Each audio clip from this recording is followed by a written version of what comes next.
I'll just give a brief summary of what HR Process, and HR Process is the group that is bringing together this session. Right, so we are a powerful community of like-minded professionals. Basically, we are leveraging our own strengths, mutual strengths, and I'll just take 5 minutes just to give a quick flavor of what HR Pros is all about, so that you get before we get into the actual session with Subhashini and Amitabh. So we come with more than 600, 700 years of experience among all of us, and we focus on business and people-related services, which are, what we call the power of collective, whether it's for a corporate, whether it's for SME, whether it's for a startup, whether it's for education institutions, right? We talk about how we can transform business and leadership, right? So we are a market platform that we have created the last couple of years to bring the business and people services across to the organizations that can benefit from it. So this is a quick flavor of what we are. We could go to the next slide. So we are a group of about 25, 26 senior professionals, and we offer different kinds of services based on our expertise. So one of the centers of excellence we have is talent acquisition. Today, I think we're going to be talking a lot about talent acquisition and various aspects of talent acquisition which are important, right? The second center of excellence we have is around coaching and mentoring, which covers different aspects of coaching and mentoring for organizations and individuals. The third area of expertise that we have is the learning and development center of excellence, which talks about various aspects of learning and development, training, communication, etc. The fourth area is the area of HR consulting, where we get into various aspects of people, practices, capability, diversity, the audit, etc. And the fifth vertical that we have is the HR tech. HR tech is where we talk about HCM, HRMS, HR analytics, what we're talking about today. Because HR analytics will actually spread across multiple areas, right? It's not just confined to it's not just a technical thing. It's a solution that fits into various areas. So if you look at HR Pros as an umbrella, right, we are possibly one of the unique kind of organizations in India that offers all of this. Depending on what the client really requires, we have the relevant experts for that particular specialization. We could go to the next slide. So this is the group of experts that we have right now. You see Subhashini right at the bottom. She's the one leading the session today. And you see Amitabh on top, the third from the left. That's Amitabh, and we have Subhashini, who's bottom, from the right, right? So we are a collective of experienced professionals. You see a lot of gray hair around, right? I think that's the kind of experience that we bring to our clients and people who work with us. We could move on to the next slide just to give a flavor.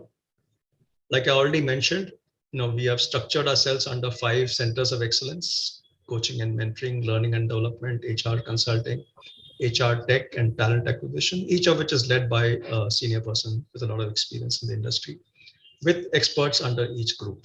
Right? So we felt that we have so much of knowledge and experience in this group, 600, 700 years of experience, that what's the point of keeping the knowledge with us, right?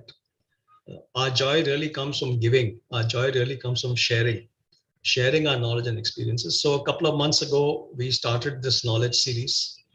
While we have a YouTube channel and we have a LinkedIn channel where we keep posting stuff, we started this webinar and knowledge sharing series recently, so that different experts could actually cover topics which they are most passionate about for the audiences that are most relevant for that particular topic. So last month, we spoke to Amitabh and Subhashini, who are 2 of our very senior pros. Because of the kind of expertise that they bring. Today's topic is around hiring better through analytics, right? And both Amitabh and Subhashini will be sharing their experiences, their case studies, their success stories, and be able to sort of answer the kind of questions that you may have, the kind of doubts or things that you may like to clarify. And like we said, the things which cannot be clarified in today's session, the discussion would continue in the WhatsApp group. So the ones who joined late, I would urge you also to join the WhatsApp group. The link is there in the chat. The link for the YouTube channel and the link for the LinkedIn channel of HR Pros is also there. So once you become a part of those groups, you will automatically start realizing the kind of power that this group has. Right?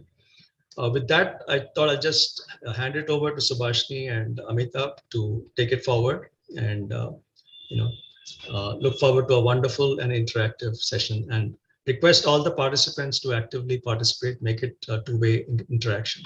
Thank you. Thank you, Cherian. Thank you very much. Today we are here to work on the analytics part. As Cherian rightly pointed out, that data is the new oil. This is something all of us have been hearing over and over again, right? But the point is that, just like oil was available under the desert for so many years, and it was only when we figured out how to extract it and use it for automobiles, it became precious. Similarly, analytics helps you convert this data to insights. And the importance of insights is that it helps make great decisions. Yes, at HR Pros, we do corporate workshops, and we hope that in case you find any of this interesting and want to sort of learn more, you could contact us. You can contact me at Subhashni at hrpros.in, and my phone number is also here. Now, why do I claim that I do analytics and I do it well? Well, the first thing is that I guess at the end of a decade of experience, and after seeing how analytics was panning out for financial services and customers, I took an effort to understand if we could create a measurement tool for talent data and then analyze it to improve the decision making capability of human resources. In my view, this is a big ask, how to convert this data into insights.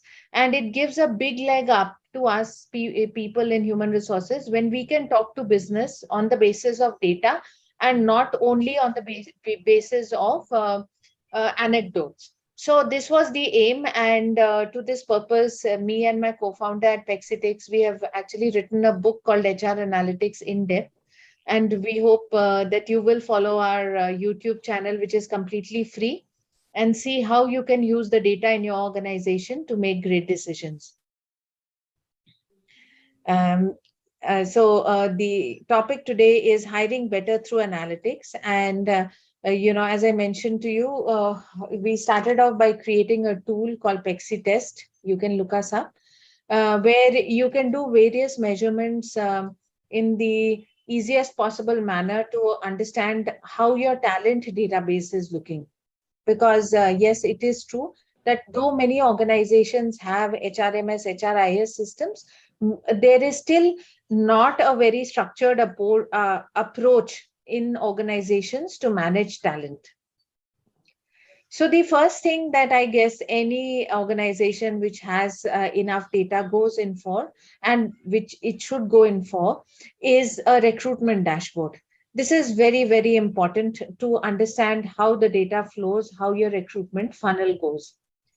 So I think just to add to that, as Yes. a recruiter, Yes. what happens is we are so focused on, the candidate, talking to candidate, getting the requirement filled, and we really don't, look at a dashboard.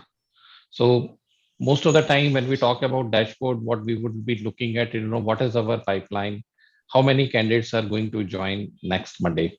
This is typically, how a recruiter looks like. And I mean, if I look back my career, and I'm sure most of you would agree. So whenever we are asked for a dashboard, our question is that, do you want the dashboard or do you want the candidate?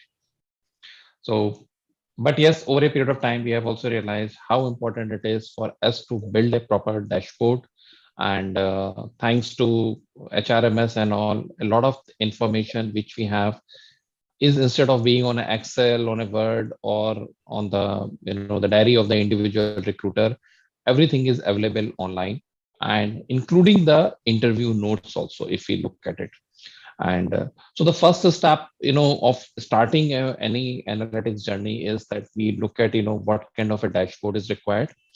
And the requirement for dashboard could be, for multiple types of dashboard we would need, depending on who are our stakeholders, whether our stakeholder is the hiring manager, It is the management which is asking for the, a better prediction on the funnel or the backend positions, because some of these positions are, have a revenue impact.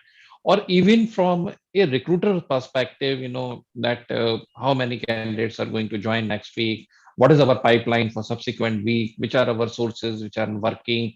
So there could be so many different, parameters, and there could be so many different views which each of the stakeholders would have.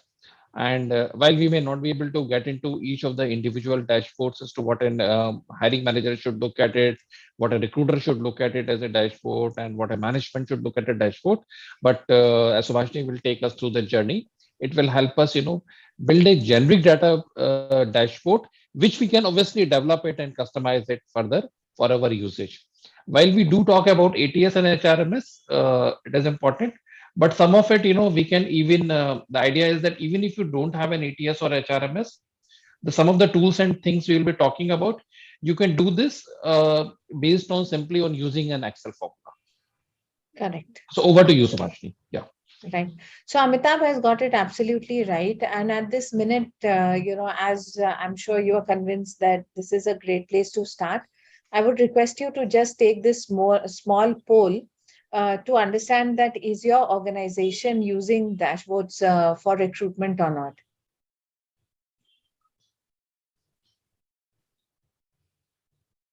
Neetu, are you running the poll?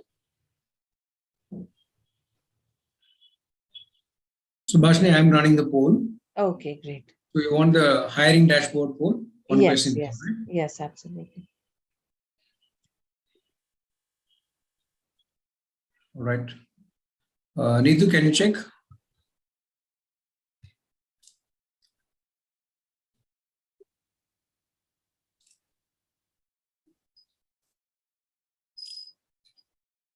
As far as questions are concerned, please have your questions continue, and we will, once the set of the presentation is over, we will try and take those questions also.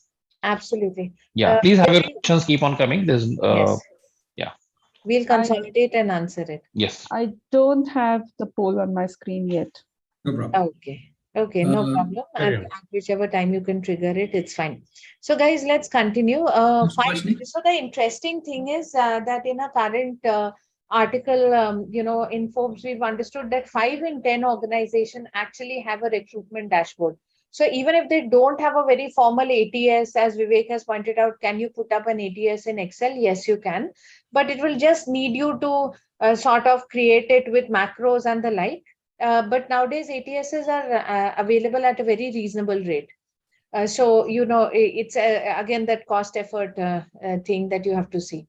The dashboard actually helps us understand where are my problems and how is my hiring funnel.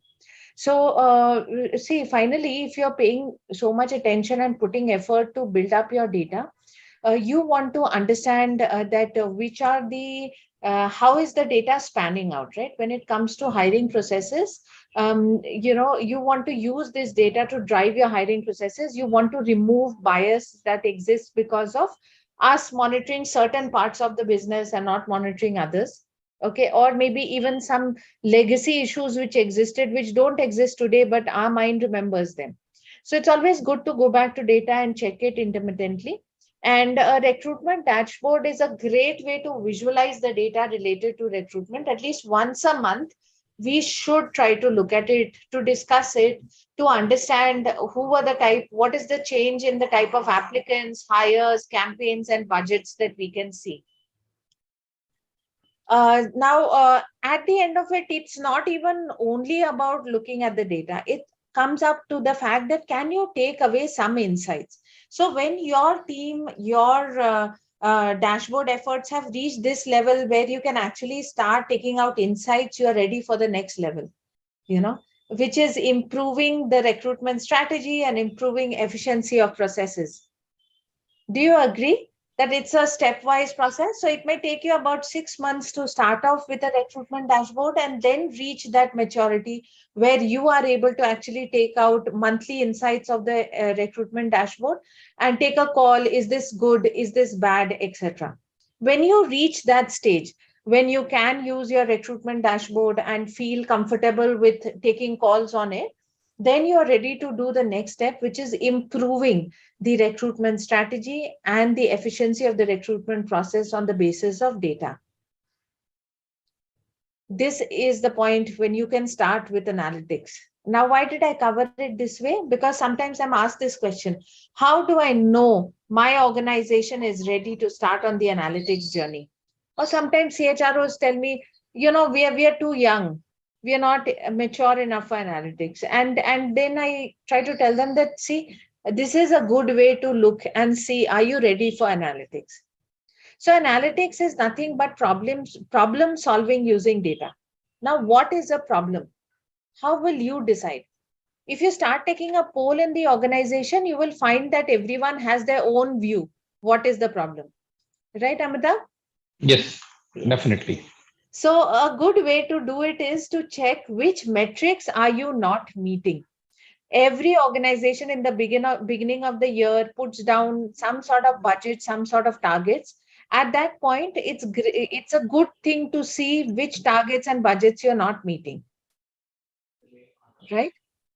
So Yes. today we are here to talk about three distinct case studies. One deals with turnaround time or the cycle time of recruitment, and how we could address a problem that we got in our consulting with a digital journey and some metrics that we could track. We will cover one case study on sourcing strategy. How did we figure out and suggest a right sourcing strategy for a different set of problems in an organization? And then the third case study deals with reducing joining dropouts. This is especially true for ITES companies, I find, when lots of people accept the offer but may not join. So let's look at what are the types of data that is available. All the ones in blue talks about the easiest set of data that is available in an organization. So 80% of the organizations have some or the other kind of data around recruitment, learning management, succession planning, demographic of the employees, performance management, compensation and exit interviews, job architecture, and talent development. The green boxes show the data which are not so important or sometimes not so prevalent. This could mean data around learning, employee survey, travel, mentoring, well-being and wellness, and absence data. And on the right side, the red boxes tell us about the data which often comes in from business or other departments: CRM, financial data, production management, sales data, and other sources. Okay. This slide should help you think that, which are the boxes which you feel you can tick mark in your organization. When you look at applicant tracking system and HRMS data, these data are pretty well sorted, right? So you have the employee ID or you have the lead management ID, and you will have all the factors related to jobs, departments, locations, etc., associated with that ID. So it's easy to manage and very structured. There is another kind of data which sometimes we don't talk about, which is the understanding of your talent database, which is actually the details related to competencies, which could be personal effectiveness, academic, workplace, or industry-wide technical competencies, and how people are maturing across it. So this is the type of data which actually tells you, suppose you had a whole pool of management trainees, which of them has actually progressed faster and is in a position to take on a next level of roles. So, high potential identification, etc., comes out of this type of data. This is also today by far the most neglected type of data. So we definitely do capture it at hiring, but often do not maintain it, in the sense we don't have processes that every year will see what is the difference or what is the improvement in the manpower that exists in the company. Now, here I wanted to just spend 2 minutes talking about how easy it is today to look at different types of data and do different types of statistical procedures. So I'm sure you all can think back about your feeling about maths, right? What was the feeling? Did you all enjoy maths class or statistics class?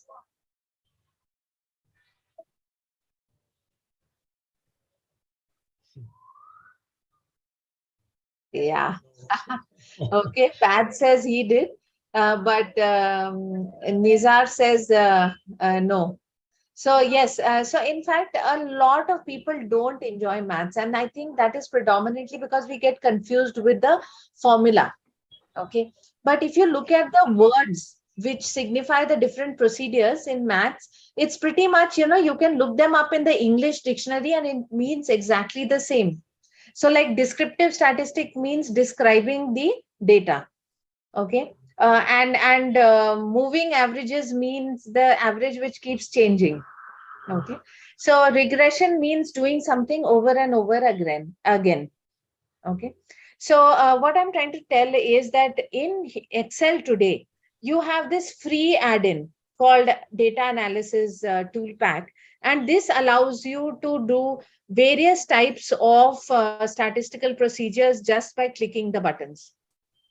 That's how easy Excel has made it. You don't need to remember formulas. As long as you know what you want to, which button you want to click, and how to interpret the outcome, you are ready to go. You are ready to take on an analytics class. Feeling happy about it? Yes, I'm Yes. definitely. Yeah. Okay, great. Okay. So at this point, I'm going to start off with the first case study, which is the turnaround time in hiring. And we know that this is extremely important in hiring, right? Do you agree? However Yes. good the resource, you really cannot spend too much time trying to onboard the person. And today, the example that I'm taking is for a manufacturing organization, fairly large organization. And here, the HR team deliverables were pretty constant. So the hiring team had to focus on the turnaround time for hiring. And the way that the budgeting had been done for junior employees, the turnaround time was for 20 days. And their performance was dismal. Only 10% of the time they actually met that 20 days stat. 2 months for middle management employees. Here they met their target 60% of the time, and 6 months for leadership employees. And here the hiring team actually met their targets 90% of the time. Okay. So this is the type of organization for which we were called in to do a project and work on how to improve the turnaround time. You can understand how important the turnaround time for the junior hiring becomes, because the average tenure that a junior guy spent in this organization was only 1.5 years, only 18 months.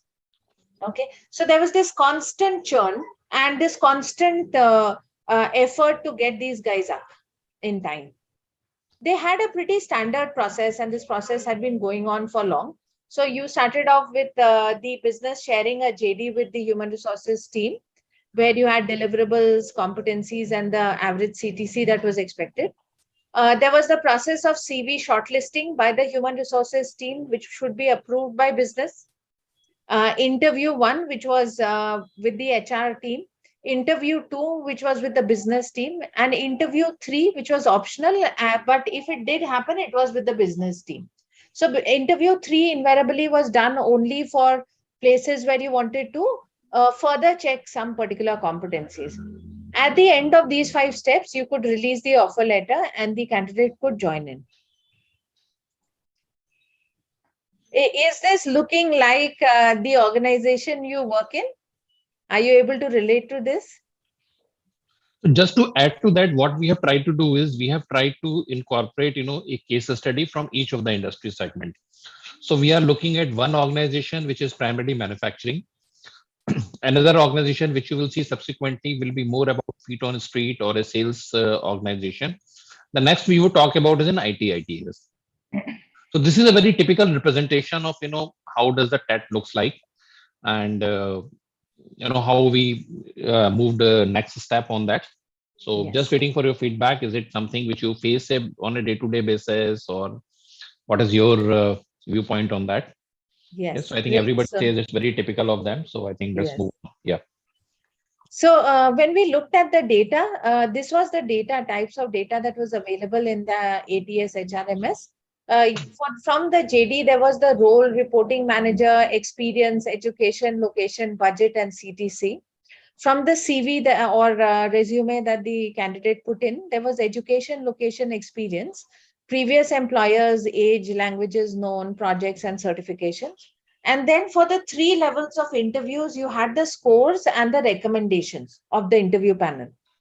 Finally, for the offer letter, you had the starting offer, closing offer, and the joining date that was expected. Standard stuff and very well maintained. So when we went in for consulting, we did 2 things. One is that we try to map out the process. So if you see here that if a job is posted and the CV application comes in on day 1, and if 100 people apply, we find that the CV shortlisting used to take about 3 days. Now here you remember that I had shown you that it was the HR plus the business approval for CV shortlisting. Okay. So HR was invariably, coordinating with business here. Then the interview 1 was done, which was an HR interview. And out of these 100 people, 90 people CVs were shortlisted, and then 70 people ended up being called for interviews, if you can see. But then when they came for interviews, what you found Yes, is that right. 30, yes, 30 people were rejected and 40 people went on to interview stage, 2 stage. This also took 3 days. But when these 40 people were asked to come for interview 2, only 20 used to arrive. So there was a sudden drop in the people after the first level of getting selected. They just didn't seem to want to go ahead. Okay, so 20 came. Now, when this 20 guys got interviewed, 10 were selected and 10 were rejected. But then when they were called for interview 3, again, there was a drop of nearly 50%. So only 5 would come for interview 3. Okay.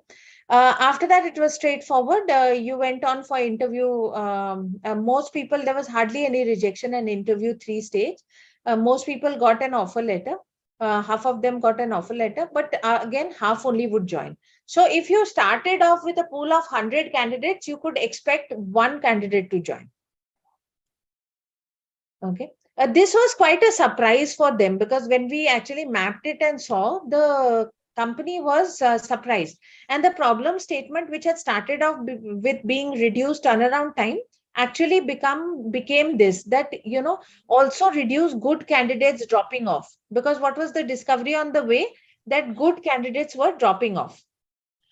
So we went through the statistical method and we ran a correlation. As the word itself says, this is discovering relationship of the problem statement with the other variables in the data.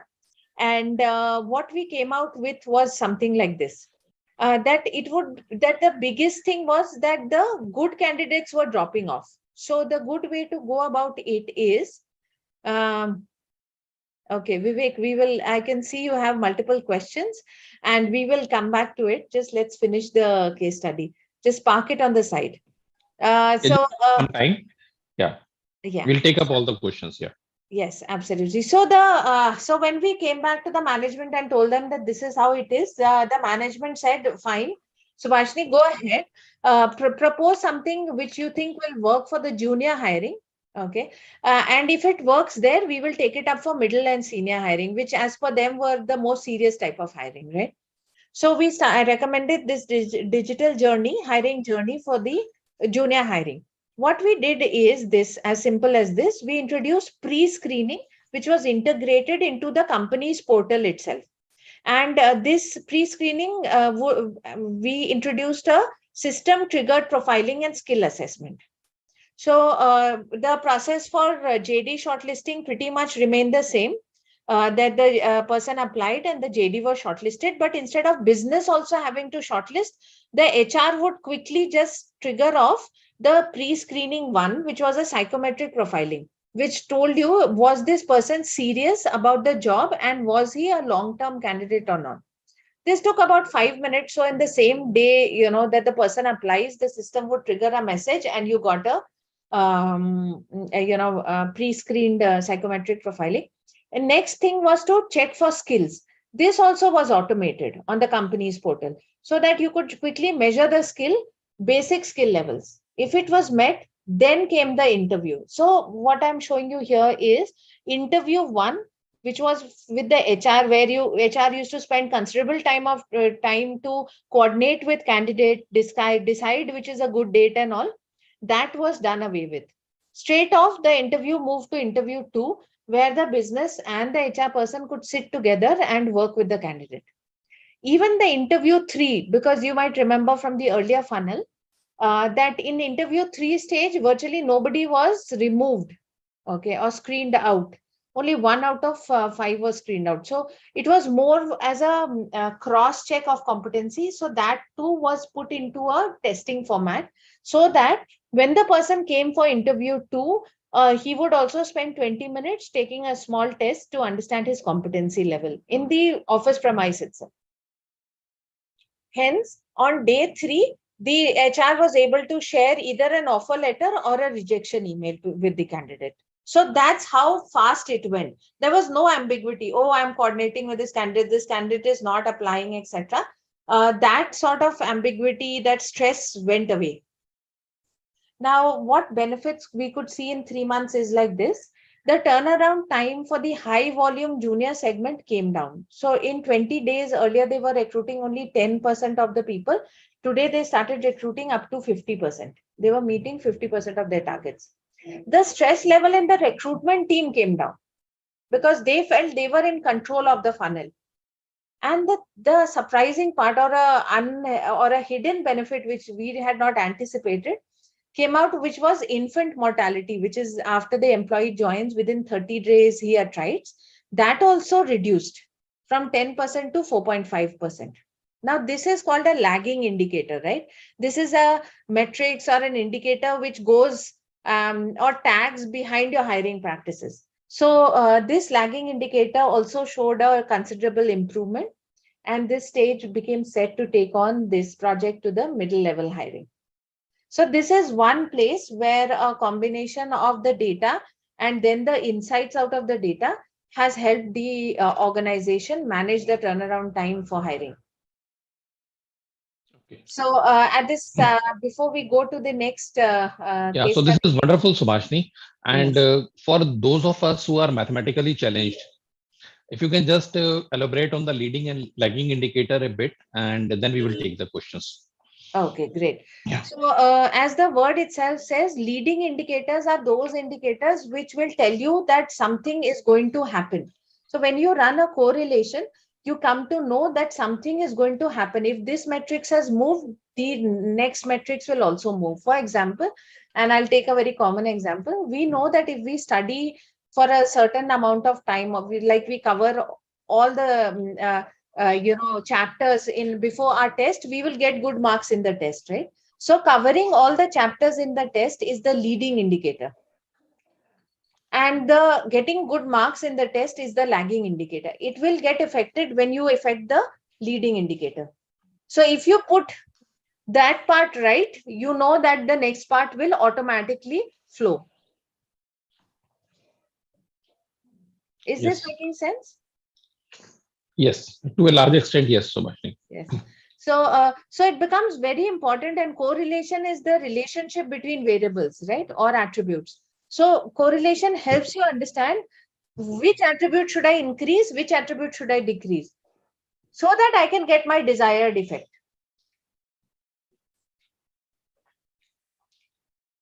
So we will take the questions now. And so I think one of the first questions was, can we do it on Excel Excel. sheet? Yes. Yes, it is very much possible to do on Excel. I mean, you can analyze the basic set of data.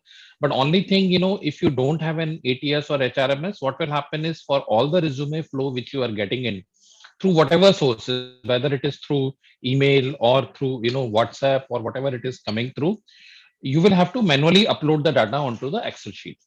So that is adding one more step to your entire process. Correct. I mean, before you are able to take out some meaningful insights into it.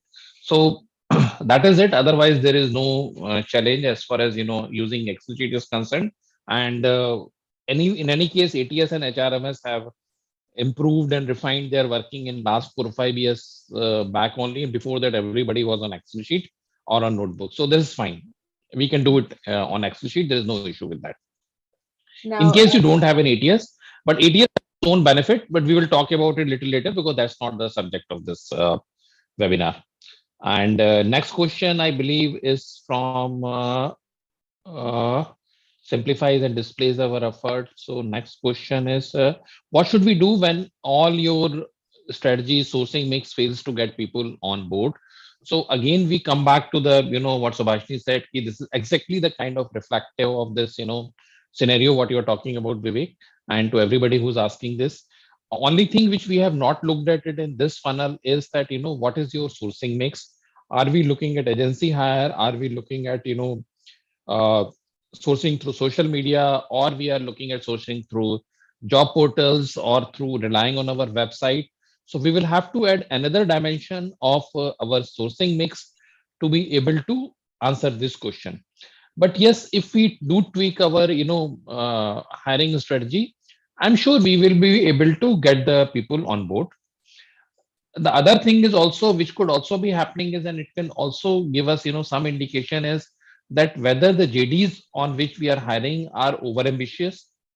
It can also give us an indicator of that if you run it properly, or the kind of skill sets we are looking at it is available in the market or not, or maybe a comp is an issue depending on what kind of a dropout ratio we are having. So there could be so many different scenarios which can come out of it once we do a proper analysis of it.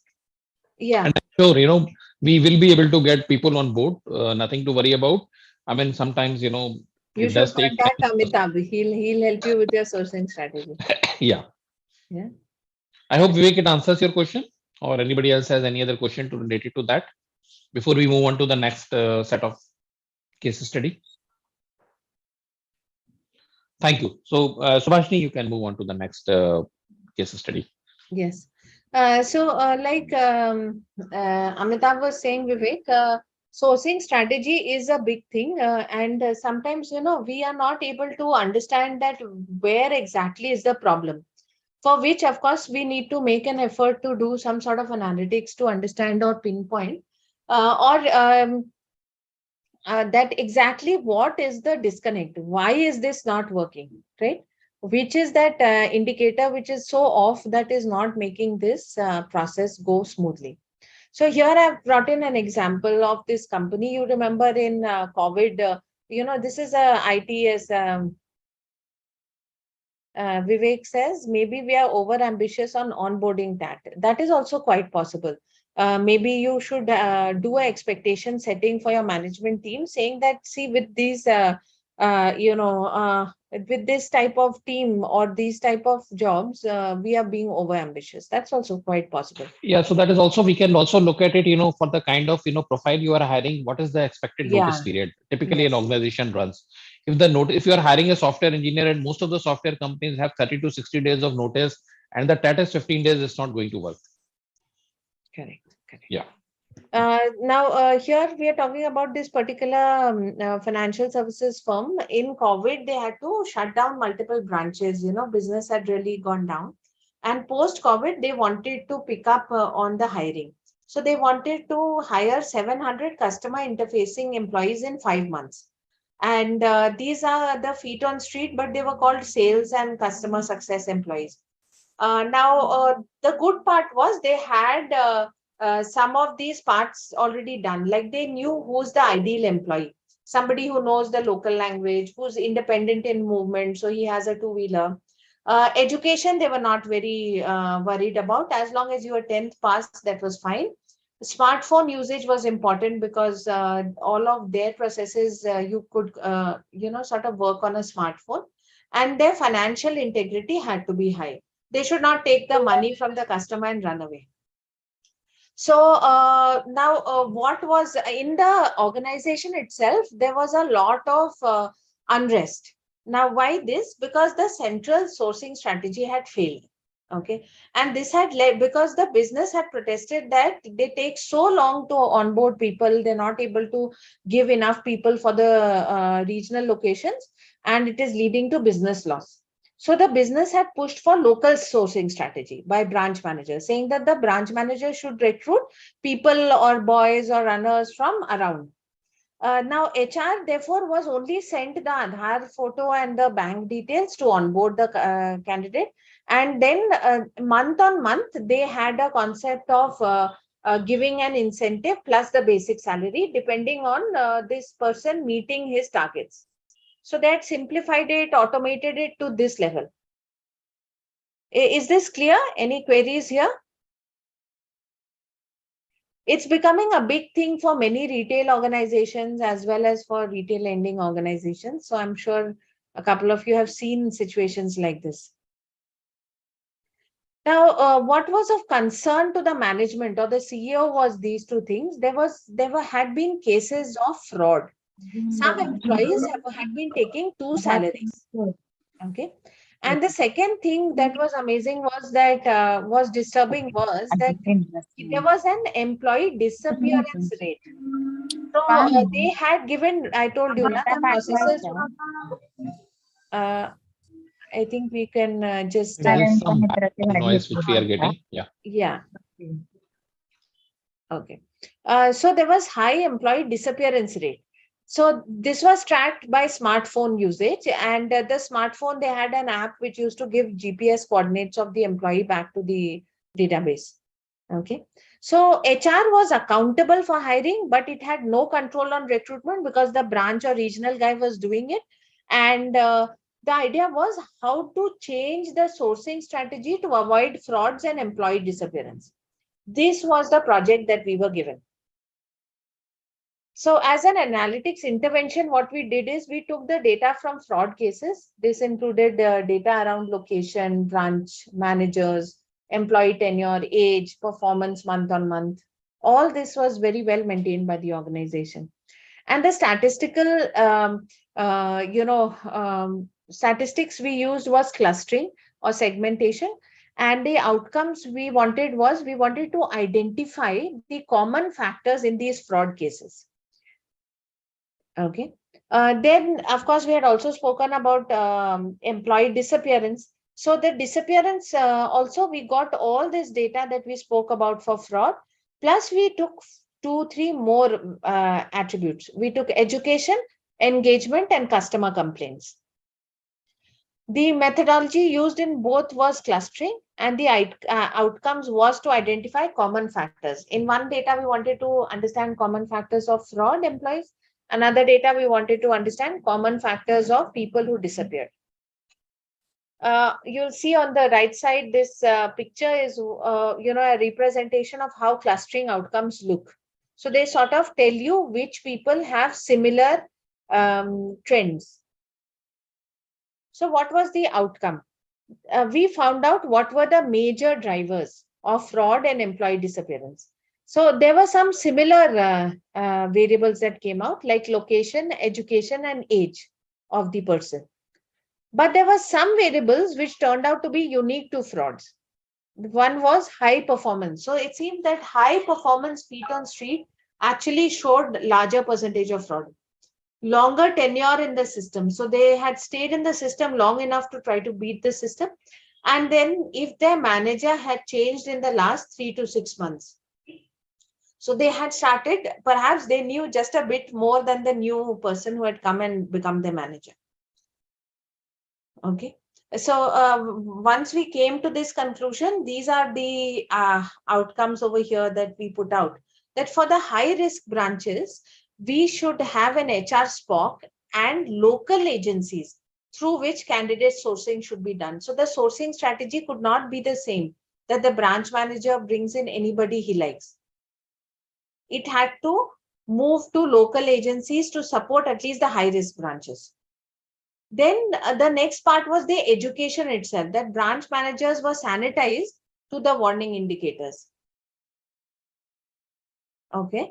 And finally, we had added one psychometric profiling survey, which was available in all languages and on mobile with video proctoring as a mandatory process of pre-onboarding, so that the central HR could also get some data of the person. And it wasn't that they just didn't know who was being interviewed or who was being considered, and only the Aadhaar and bank account was handed over to them by the location. So these were three practices which helped this company scale up its hiring to the extent of meeting its targets. So do you find this relevant? Like, have you also seen situations like this? I know that Yeah. Vivek has mentioned the sourcing strategy part.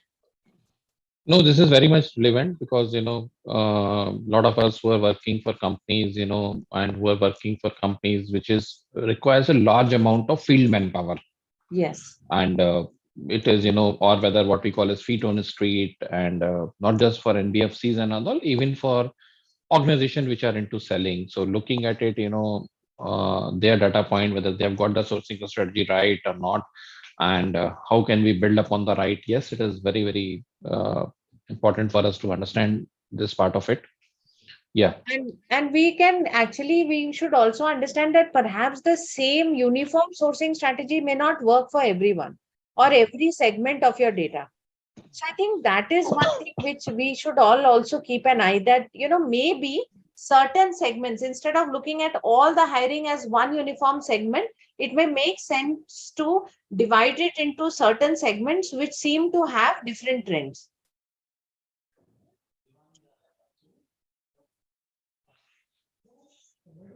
Any questions here, or should we go ahead to the next one?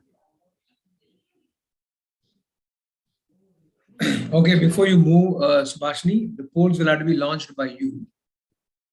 Wherever you want, you can. Okay. Thank you.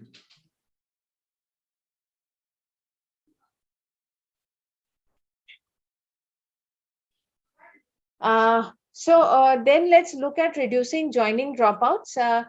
This is related to a project that we had done with a young ITS company which wanted to grow from 100 to 200 employees. But in its speed, it wanted to hire fast, it wanted to hire smart, but only 50% of the people who it made an offer to and who accepted the offer would join. 50%, that is 5 in 10, that is 1 in 2 would not join. They just didn't come. There were times when they may have told them that, okay, you join and that day your induction will start. And the induction training was waiting to start, and you need a minimum batch of 20 people to join, and you didn't have it. So they were very worried and they wanted to understand, is there some way to reduce joining dropouts? Is this a common problem that we are seeing currently, especially for certain segments where the skills are a bit more rare?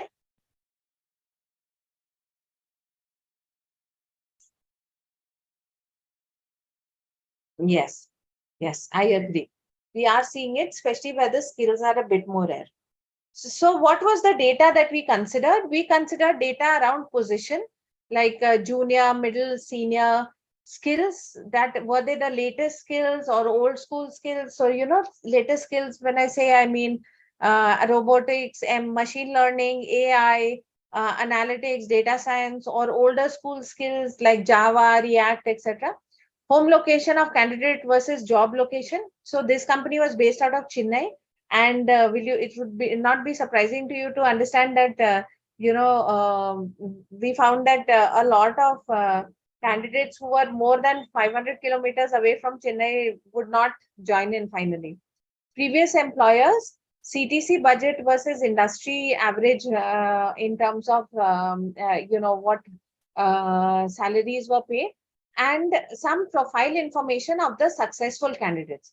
Now, successful candidates was defined by this company as those employees who had joined them and stayed with them for 18 months. So that was the successful candidate in this case. So here again, there is one thing that you can understand is that you end up having to define what works for that organization, sometimes it's not possible to take uniform data and work on it. In this case, we actually created a predictive analytics algorithm for them so that they can understand right at the point of application what is the chance that this candidate will join them or not join. So if you want to know what is a linear regression equation, so this is how it happens, that it's not that any two candidates is exactly the same, but there are candidates who are closer to the similar line, right? And that set of candidates have a chance of joining, while the ones who are further away from the line have less amount of chance to join. What do you think when you look at this and realize that somebody is closer to the line of joining and some is further away? What do you think would be your recommendation to the company? What do you think you would tell the hiring manager or the hiring team?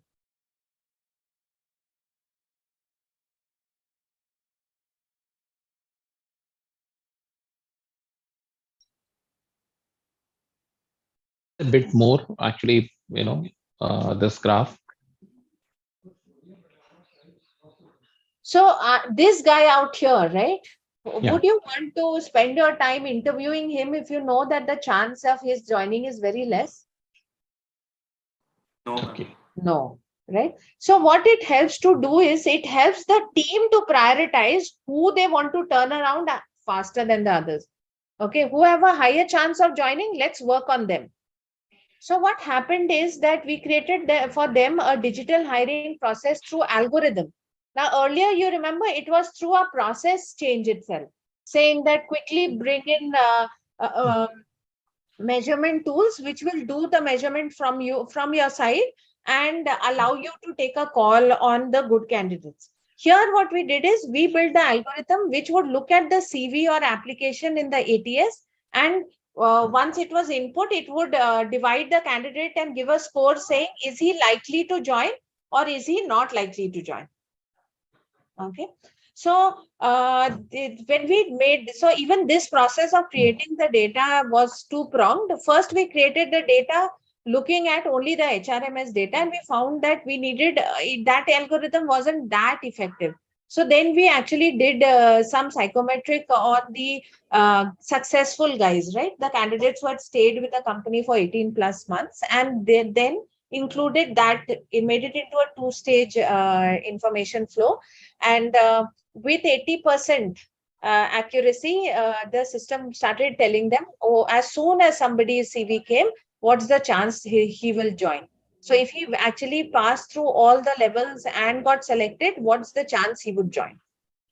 Now, this led to the hiring team efforts being focused and 80% joining rates in 2 months of implementation. This went up from 50% people coming and joining to 80% people coming and joining.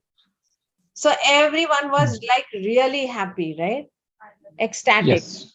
Yes. Business Because was what is happy. happening is that, we are focusing on the people who are more likely to join, Yes. instead of trying to be, there all over the place, trying to look for, talk to all the candidates. And although, there is something called what I would call as a gut feel of the recruiter, that Yes. when we speak to the candidate, we do, understand, who's the most likely and who's going to be the ideal fit. But too often what happens is, because there are so much of, flow of candidates, that we get lost into it, and Correct. we are not able to understand, okay, this guy is good, this guy is not so good, and this guy is very good. No, very good, whether he will come into our organization or not, that is another question. Yes. So Yes. if we can, understand, what is going to be our best fit, and just focus on those candidates first. I mean, as a priority one, as what we in recruitment parlance call as P1 and P2 candidates. So we look at our best fit candidates as our P1 candidates, and we process them first, and then we can, expand the envelope Absolutely. to look Absolutely. at it. Because, while it is good to have, this information, it can also, we could also be losing out, some of the disruptors also in the process. Yeah. See, So the accuracy was 80 to 90%, right? So 80%, that's still 20% error. So yeah, there, yeah. the machine is also not 100% sure. It just allows you less exhaustive method to quickly go through a larger volume. Yeah, because this is very typical, because what you will see is that, see, there are always, human beings are so ingenious, we will always find a way to beat the system. Yes. So what it does is that at least, if you are getting it right in 80% of the cases, I would assume that 20% of the people will always, beat the systems. And some of it could be due to genuine reasons also. So, somebody getting retained by the organization, somebody getting a better offer. So these things do happen. But yes, if we are able to, push up every extra candidate, rather, every extra candidate we bring into the system, means that, typically you have to go through at least 20 to 25 candidates to get one joining. So that means, you are reducing the effort of talking and, screening those 2025 profile, if you can, just bump up, one extra candidate into the system. Absolutely, absolutely. Can I add a point? I mean, this is not a question really. My own experience working with some of the businesses Yeah. here. So most organizations are struggling to grow their business, right? They only say sales is not happening. But why the sales is not happening finally comes down to HR analytics, right? So, for example, with one of the clients, when you actually ask them in terms of show me the data, in terms of why the productivity is not happening, we found that the attrition level was close to about 30% in that company. That was the first level data which was shared by HR. We have about 30% attrition, which is contributing to the problem. I said, you give me the data for the first 3 months. How many people leave within 90 days of joining? How many people leave within 180 days of joining? Right? You'll be surprised, Amitabh, that 65% of the new joinees were leaving within 6 months. Yeah. 40% were leaving within the first 3 months. Right now, that data was being overlooked by everybody. Sales was overlooking, HR was overlooking, but the business impact of that was huge because they spent so much of time hiring, and then within 3 months they've lost 40% of them. So they again back to the hiring process. So I finally asked them, are you a sales organization or are you a hiring organization? All you're doing is hiring, firing, hiring, firing, right? So I think from an HR analytics point of view, I think if you can also look at what is the business loss that's happening because of not using these analytics. Yeah. I mean, those kind of case studies would really be a lot more. Yeah, so maybe CK, we are just focused on one part of it. We have not gone into the mathematics and financial impact of it, because then we could also look at cost per hire is another metrics which over which recruiters always get hammered on, and the other part of it is also about overall cost of onboarding a new talent. So every problem statement would require a different solution. If we are looking at cost of reducing the cost of onboarding, then we may have to look at a solution where the day the person hits the organization, he is up to date and he knows what is to be done. So that whole the learning cycle of bringing up the person up to speed, we can cut. Wonderful. I think the only thing is such a vast topic. It's such a vast topic. It's a vast topic, and we have just if you put it that way, as we say, we have just touched the tip of the iceberg, and the idea is basically to give some flavor of how analytics can help the recruitment team in their day-to-day tasks, how they can become more I would not say focused or efficient, because recruiters are focused and efficient. It is just that how they can make management realize that they are focused and efficient. And typically you will have somebody, when you go for these kind of meetings, you will have somebody from finance and you will have somebody from other functions, and they will say, okay, show me the data, and then you get lost.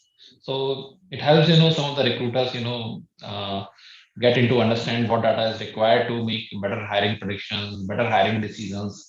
That is what is our idea, is just to give a flavor of it. And so if you can talk a little bit more about the kind of dashboard which we are giving as a giveaway, that will also be wonderful. Right, Amitabh. So,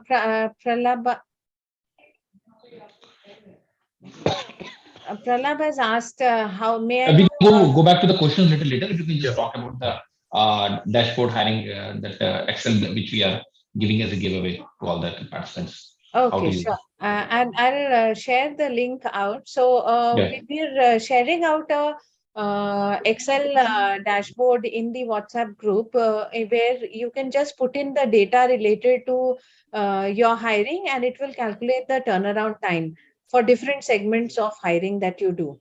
You can input that data on an overall basis, like for every case that you're doing, and it will automatically calculate and give you some of the dashboards. Now, here I'll go back to what Pralab has asked, that may I know this algorithm is reading the minds of employees, whether they are likely to join or no. So Pralab, it doesn't mean read minds. What it does is it just looks at the earlier set of data. And if you found that people who are further away from Chennai, or who have certain traits, don't end up joining this type of an organization, it just will show you that. So it says that it works on the likelihood, the chance that somebody of this profile would join this type of an organization. I hope this answers your question. Yeah, I think so Dr. Madan also mentions it knocks out some undesirables. Right? At least you eliminate some of the risks in the process. So a little off the topic, let me put it across, but I will still bring it up. There is a wonderful series on Netflix called Mindhunters.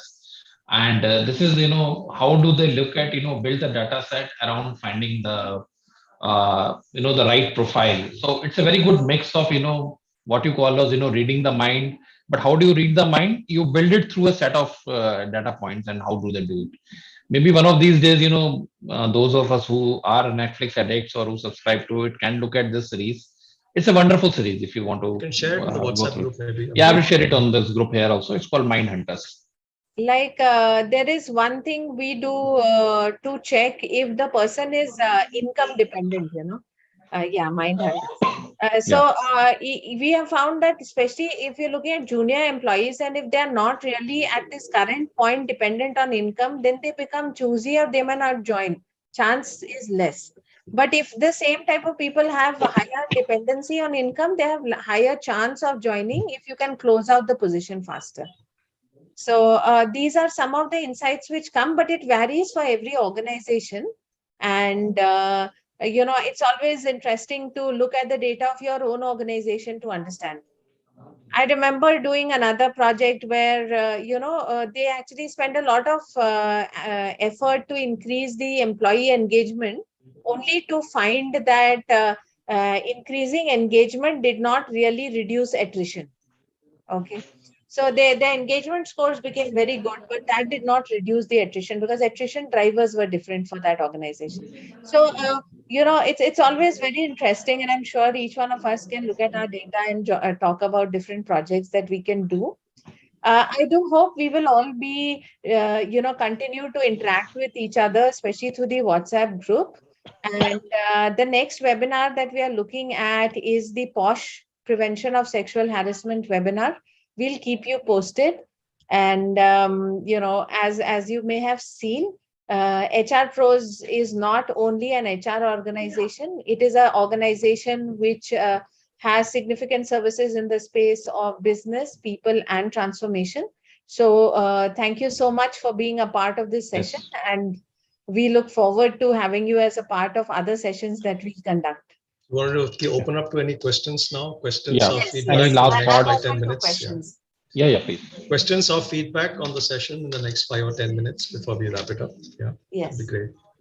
It'll be So nice if we Subhashi- can actually, get the videos on so we can see some of the participants. If you finish with the screen sharing, maybe Subhashini, you could put this Yeah. screen share off so that we could actually interact with some Actually, of the I'm not participants. able to do it. I mean, my. Stop there. Okay, It's here okay. I go. Yeah, fair enough. It's nothing. Now Okay. we've got a lot of black boxes. Yes. Yeah. It'd be great if we can have some of the videos on so that we could see those of you who actually took the time and effort to join this session and hear from you in terms of your experience in the session or any further unanswered questions. And also, like we said, the link to the WhatsApp group is there in the chat.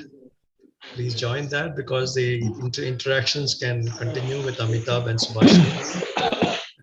And we have Ravi also. Unanswered questions, yeah. And we have Ravi also from HR Tools, who's an expert in HR tech. So if there are Yeah. any, questions related to HR tech, also you can just pose it, and he can also help you. We'll try to help and answer in the window available. Yes. All right. whoever has a question can raise a hand, so we will all one by one. It could be a question, or it could just be a And feedback on also the an session. experience share. Yeah, your Experience on experience the, share. not be only a question.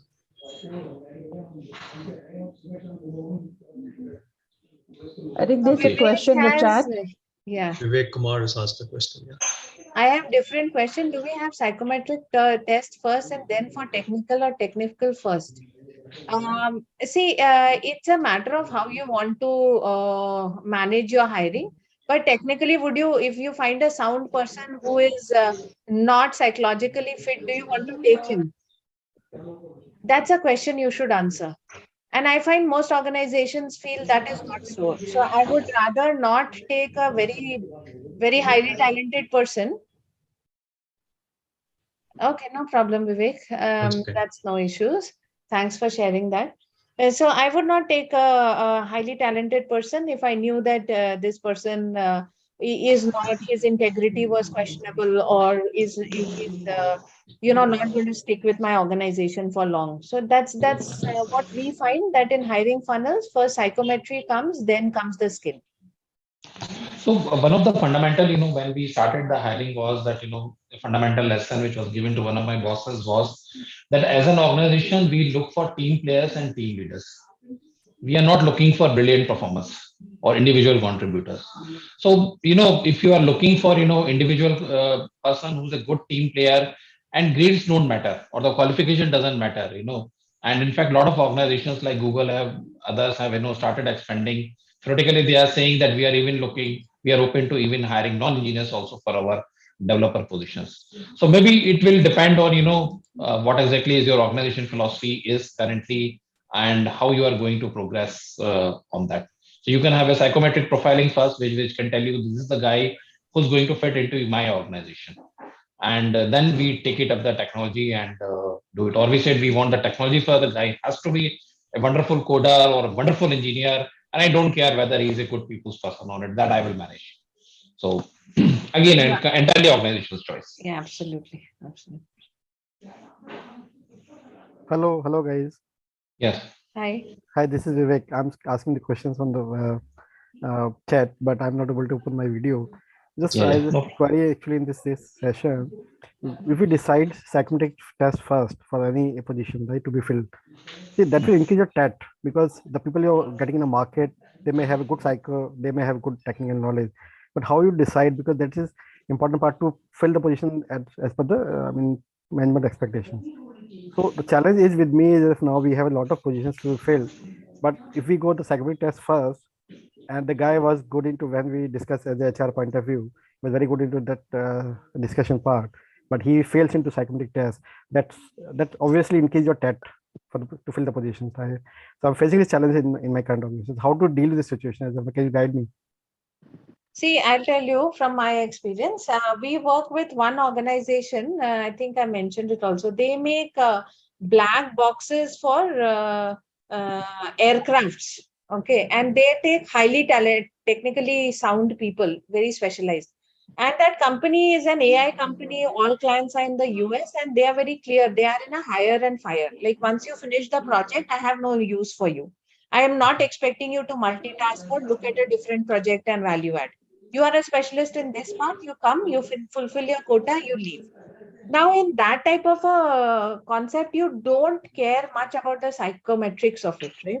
What you need is somebody who comes, delivers, and leads. Skill is all that matters, right? Now, there's the other guys like a Tata, where I was working there, and you could move from technology to sales, from sales to human resources. You were the kind of person that Tata hires. Their skills were transferable. They didn't put on too much for skills. So here, Vivek, you will have to take a call, or your organization has to take a call, that what do you want to do with the employees? Great, yeah. Yes, And Rakshit. also the other part of it is also you will have to look at it, whether your psychometrics is measuring the right attributes or not. Is it what you are measuring is what you require? Yeah, absolutely. Yeah. So that is another aspect of it, because sometimes we get thrilled by looking at the various names of the, okay, let's do this profiling, let's do this, that, let's do Hogan.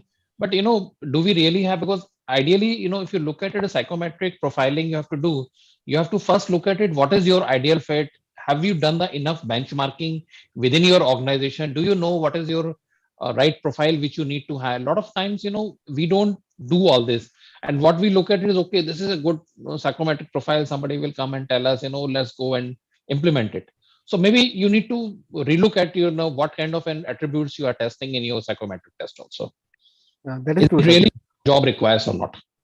So that's true. Actually, it is depending on the level of maturity of the company. Actually, Yes. so Yes. I'm facing this challenge in our company. Of course, we can improve upon. So Yeah, thanks yeah, you so definitely. much for your all guidance here. Thank you so Yeah. much, Yeah. sir. Thank you so much. Vivek, if I can add a point here, my name is Pads, part of HR Pros. The psychometric profiles are qualitative. As Amitabh clearly said, it will the same tool will mean different for different organizations. It has to be first aligning and mapped to an organization ecosystem that you have developed. And they are qualitative per se, and also they are inference based. For example, a profile test that I take today, 3 months later, my response would be completely different. So assessment can go wrong, different. I would not say right or wrong. So that keeps changing. It's very qualitative and very, very subjective. Subject to the response as an applicant that I take, the response that I give at that point in time. So for a tech organization like Subhashni and Amitabh said, that for a tech organization, priority is the tech skills, right? Depending on the culture that we want to build, longevity, and so many other factors, the psychometry can be looked at as a secondary or a periphery tool. And anyway, all psychometry tools gives you one disclaimer that the tool is not standalone decision maker. It Yeah. can only be a value add. It can be read in conjunction with something else together. Absolutely. That's where it is. Thank you. Thank you, sir. Thank you. So it's So what you Vivek, go to the please, doctor yeah. lab and they will put a disclaimer, please, correlate clinically. Vivek, there are enough experts on this group. You can please reach out to us on the WhatsApp Yeah. group. I think all your queries will be answered Yeah. Thank you. beyond what cannot be answered now. I think we are getting some requests to share the link of the WhatsApp group here. I've already done it. I've already Yeah. done this. Yeah. Yeah, I'm not able to paste anything into the. No, I've done it. I've already done this link. I've already pasted the link. So I think if there are no Okay, more done. questions, any other questions from anyone? Dr. Madan, would you like to add anything? Or anybody else?